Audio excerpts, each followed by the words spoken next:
bringing you a steady stream of thought-provoking ideas and cutting-edge innovation. You're listening to Society and the State. Life, liberty, and your pursuit of happiness. Now, your hosts, Connor Boyack and Brian Hyde. Welcome to Society and the State. I'm here along with Connor Boyack, and boy, this is a really timely topic. We have Angela Keaton, who is... Angela, you're with antiwar.com, but I want you to kind of explain your role with antiwar.com, and then let's talk about peace, which may not be the topic on a lot of people's minds today. Well, antiwar.com has a wonderful history. First off, it's not owned by people who are either liberal or on the left, but it's from libertarians, people who were actually members of the Radical Caucus too, which was run by Murray Rothbard. And for Murray Rothbard, who is the greatest economist, philosopher, historian of the 20th century, for him, the greatest evil the state does is war, is wage war. It's the most dangerous and evil thing the state does, and it soaks up all the resources as well as any moral high ground that any society can take. So that's where the starting point of antiwar.com was. Our founder, Eric Garris, bought it in 1990, the URL in 1995.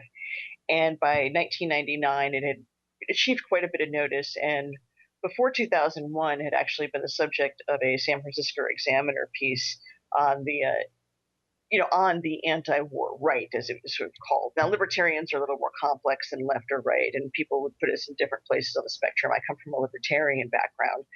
But what antiwar.com does is it prints news and views against war from all over the political spectrum. And the running gag is, we'll have Pat Buchanan and Noam Chomsky on the page on the same day. What's important to us is that we get a wide perspective and range of anti-war views, and we bring people together to build a narrowly focused, broad-based coalition against war and militarism. You don't have to be a libertarian, you don't have to be a hippie, you don't have to be a pothead, you don't have to be any kind of freak to be against war. You can be a patriot and be against wars. In fact, I can probably make the case that you're at your most patriotic when you keep the United States out of wars. Angela, antiwar.com, as I understand it, is actually a project of the Randolph Bourne Institute. I imagine most of our listeners do not know who Randolph Bourne was. Can you give a brief biography of your patron, your namesake? Yes, Randolph Bourne was a writer. He had physical disabilities that he labored under, and he died at 27 during the Spanish flu epidemic. He was an anarchist, maybe not entirely the way Americans at this point in history think of an anarchist, but he wrote the famous lines and the famous unfinished essays about how war is the health of the state. And by that he meant this is how the state flourishes and functions through empire expansion and warfare. And so that leads us, I think, very easily into the topic that Brian and I wanted to talk about with you, which is, will there ever be a popular anti-war movement, or better put, a pro-peace movement? I think so often we think of things in terms of opposition, but for everything you're opposed to, there's kind of the other side that you stand for.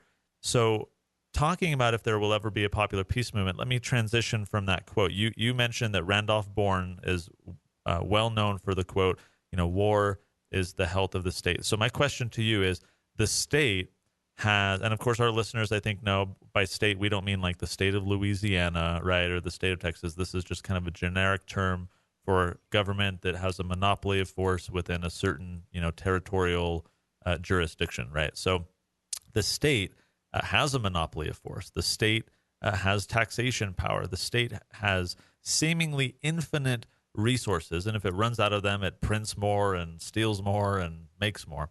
So if war is the health of the state and the state is powerful, Angela, how do you think, let's kick off this discussion. Do you think that we can really combat that with limited resources and limited capacity, and we can't print money and so on and so forth? Are we just at an immediate disadvantage since war is the health of the state and the state is all powerful? Well, no, actually. The anti-war movement has a long history in the U.S., and while it's currently very weak, I'll give you an example of direct action that young people have done against the war. A few years back in Utah, some young men raised funds and made a very, very clever Stop Iran War billboard. And it was done by young people, and it was just really, really impressive. And these kind of acts can be done by people every single day.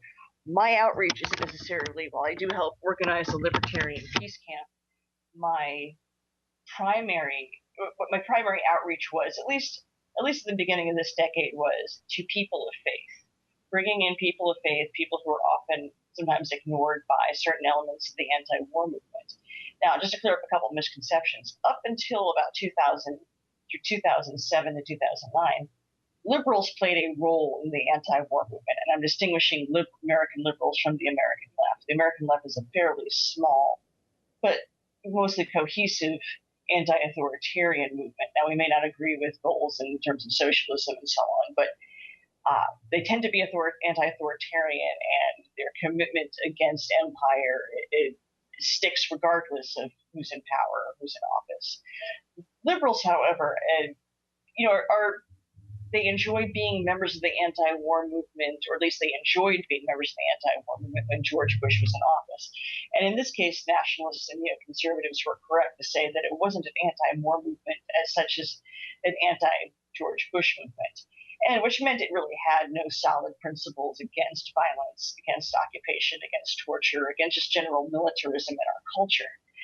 And by the time Barack Obama seemed to be clearly the nominee, he had done a very, very good job neutralizing the anti-war movement by making a vague speech in 2007 about how he did not like the Iraq War particularly.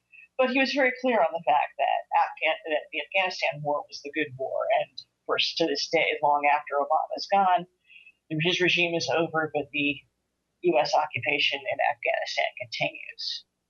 So when I look at what the anti-war movement should be, it needs to be a mass movement. It needs to be a grassroots movement of normal people, everyday people, people who are not necessarily ideological, people who may not necessarily be voters or have strong opinions about a lot of different issues, but they feel strongly about how it is not the role of the U.S. to be policing other countries. It is not appropriate for our tax money to be used to support bases overseas, especially in places where it's clear that the locals do not welcome us. It's not appropriate to be sending our young men and now young women into faraway places where they have no particular business against people they have no grievances to fight wars that don't in any way benefit them. It's pretty clear at this point that most of the people who serve in the military are not from the social classes that make the decisions about wars, and that's deeply disturbing. It's not as if Dick Cheney, for example, had to sacrifice one of his daughters to the Iraq War. Angela, I want to take a step back really quick before we go forward, because you mentioned something that I was silently chuckling about, because I'm not sure if you brought it up intentionally or if you actually don't know the answer. But you mentioned these two young people that put up the Iran billboard. Do you remember by chance who that was? Well, I suspect I'm speaking to one of them. Yeah. Okay, right. Because I would have thought, like, how would she bring that example up when she's talking to one of the guys that did it? So that was my friend DJ and I. And for our listeners, what that was is when there was a lot of anti-Iran saber rattling happening years ago, more so than today. I mean, it's always present, but it was really intense. And so we put together a little, I mean, today it's like a GoFundMe and all these different things, but back then it was a Pledgey, I think, that we used. I don't know that service is still around, but we raised some money, put up a billboard. What I found, I think that was the second billboard project we had done, but what I found is you can get a lot of media attention by putting a billboard up. It was really impressive to me that just the fact that we put this billboard up, not only were we advertising that message, that anti-war message to, tens of thousands, hundreds of thousands of people driving by the month or two that we had it up, but we turned that into a bunch of earned media because all the media outlets were like, what is this thing? This is controversial, therefore we must cover it. And so that, like, early on in my career of political activism, led me to realize the power of putting up a banner, basically, taking a stand, getting a message out there, and then leveraging that into a far broader media impact. So I'm glad you mentioned that because, DJ and I who did that, we didn't really have any experience in this. We just, wanted to do something about it and start a conversation. We ended up on CNN and all these other national outlets, and it was really interesting. So I'm glad, Angela, thank you for mentioning that. Oh no, we haven't forgotten. It's people like you doing those kind of direct actions that make the difference, because you're speaking to normal people. And what I mean by normal people is people who just generally aren't involved in activism because they have lives, they have families, they have jobs, they have hobbies. And because of the way our tax system is set up, most people don't realize just how much of their money is being used up by empire. Angela, I want to talk a little bit about labels. Anytime you're trying to build a movement, labels can be a pretty serious stumbling block. And so I'm hoping to break down some of the more common labels that would give people excuses to pigeonhole somebody and say, well, if you wear this label, I don't have to listen to you. So would you elaborate for us on the difference between being anti-war and being a pacifist, or the difference between being an isolationist versus a non-interventionist? Oh, sure. Well, to be a pacifist, and I may not be the most qualified person to speak on this, there's all kinds of pacifist traditions. Many come from different faiths. I was a religious post-bac studies student for quite a while, and it's always been very heartening to see that some of the strongest people in the anti-war movement tend to be people of faith. And not only are they anti-war, but they tend to belong to peace churches. So they look at pacifism as a whole, as a totality of things. For some people, that means seamless garment. In other words, no, natural death from conception until death. So no abortion, no death penalty. Usually ministry against homelessness and hunger, care for the elderly, care for the handicapped. That's a whole, usually that tends to be more of a Catholic tradition. There are other traditions. The Mennonites are a big peace church. And some, of the more elite mainline Protestant traditions still have a strong anti-war tradition. The Methodists and the Presbyterians usually divest from things that, let's say, involve Israeli apartheid or war manufacturing or profiting. People who tend to be, by the way, have their anti-war or religious or their anti-violence positions rooted in religion tend to be the most loyal of the anti-war efforts. Isolationist has been used as a slur. It was used this goes all the way back, and there's a really good history of it if you read Justin Raimondo's first book on the history of the old right and its isolationist tradition. It goes into much deeper history, but isolationist was basically used as a slur against people who were against the war in order to imply that they were against interaction with the rest of the world. And in modern day parlance, that's usually been thrown against people like Ron Paul. But if anything, Ron Paul is really, truly a cosmopolitan man because he believes in free trade and friendship with everyone, a truly idea of universal brother and sisterhood. So isolation, when people usually use the term isolation, it's usually thrown by neoconservatives or nationalists or liberals to smear as if there's something unseemly about being against death, being against the murder of children and the elderly and murder of civilians everywhere. Angela, I want to take us into the subject of propaganda, because if we're talking about growing the peace movement, we have to recognize that before any warfare, we have psychological warfare. We have the conditioning of the electorate. We have the dehumanizing of the other, who are, different color skin, different religion, different tradition, different culture. And this psychological warfare basically incents and prepares a people to accept killing, basically, to accept warfare. And so propaganda, of course, is heavily used. We've talked on a past episode about Edward Bernays and his work in trying to systematize the use of propaganda for political and later for corporate ends. So talk to us about how we engage in that propaganda war, because again, we're talking about the state. It heavily influences, if not controls, a lot of media, and we're up against some very strong forces. How can our listeners, how can antiwar.com, how do we combat the propaganda to grow the peace movement? It starts in the beginning, and this is something that I don't think is as quite controversial as it was when I was a little girl, but we've had a few decades now to experiment with this. It begins with compulsory education.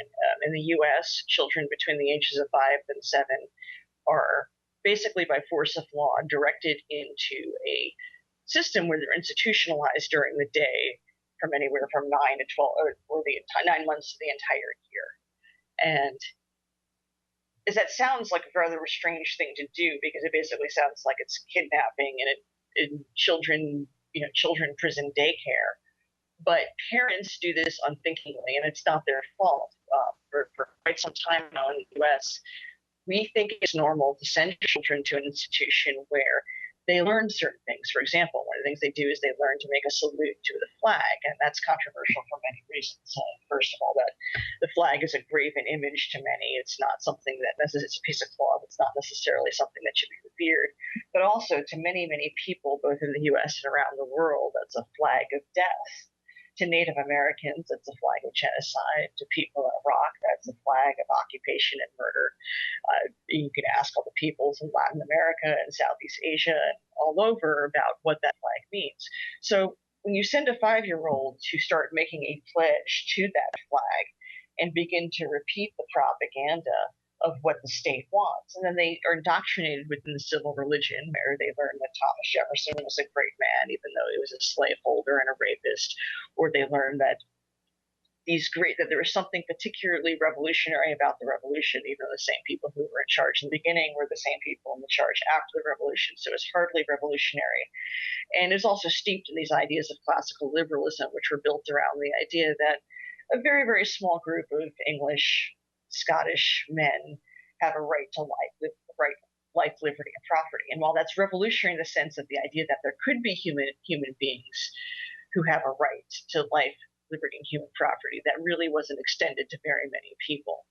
So we accept that as being normal, and we accept that even though we will say the right things about how awful slavery was, we really don't question the whole institution of slavery, why it existed and how it still exists. For example, in the situation with the drug war, where African American citizens are routinely thrown in cages still, even with some decriminalization, are thrown and locked away. So you grow up thinking that this is normal. You learn to love the state. You learn that the U.S. has a right to manifest destiny, that we have a right to the entire land. You don't learn about things like how the U.S. really hasn't been a model of religious tolerance, including various prejudices against, let's say, the Klan versus the Catholics and the Jews versus the U.S. government against Jehovah's Witnesses and the Church of Latter-day Saints and other groups who've been oppressed. It's a long history of oppression, and we take it as being normal. One of the most egregious violations of human rights and religious freedom took place in 1993 in a commune outside of Waco, Texas. Americans applauded as religious human rights were violated. This kind of mentality leads to it being perfectly acceptable for recruiters to come into the high schools where children are forced to be. They legally are forced to be there until they're 17 or 18, depending on where you live, or 16 or so. And the military recruiters come in and they blatantly lie to these young people and convince them that the only way they can get ahead or go to college or see the world is by signing away years of their life to the military, where it's not mentioned that they can lose a limb, they can lose their sanity, they can become alcoholics, they can return with their genitals disfigured and not be able to become fathers, that they can return angry, that they return to all kinds of emotional difficulties and injuries and illnesses that never go away. And that system perpetuates itself every single day because good people don't stand up to it, they don't question it. So the propaganda begins when we're small children and we grow up this way. And it goes all the way into our sporting events, where before a sporting event we must pledge an oath during a song that glorifies slaveholding and violence. And if people actually listen to the national anthem, what they hear is a song of war and militarism, which is it's really ungodly. Angela, one final question for you. There have been some mixed messages, and I'm not going to say we should hang our hopes on politicians to solve these problems, but I know that one of the things that helped Donald Trump gain the White House was he actually presented kind of a counter to the establishment and its more hawkish projection of power type of approach to foreign policy. Now, since Trump has assumed the office, We get some mixed messages. The saber rattling with North Korea right now is a good example of, was he really even a somewhat anti-war candidate? Tell me about what you're feeling in terms of optimism. Is there a serious challenge to the establishment and its empire-based foreign policy, or is it just more of the same? Well, I look at some of the key points of what's current in U.S. foreign policy. Donald Trump was absolutely adamant that the Iran deal was a bad deal, even though it's certainly a good deal for the U.S. May not be such a great deal for the Iranians, but the U.S. got its way, and it's a deal that should be kept intact. But Donald Trump is absolutely convinced that there's some secret bowel of hell that's looming under the Iranians, even though they do not have a particularly strong tradition of imperialism. And it's fairly clear that, judging by the caliber of their scientists, really want to use nuclear energy to advance their economy and to hold on probably to their oil reserves, because Iran wants to be a first world country and wants to be a serious economic competitor. So that's one thing where Donald Trump clearly was a brutal hawk. He also is absolutely 100% unquestioning of Israeli apartheid.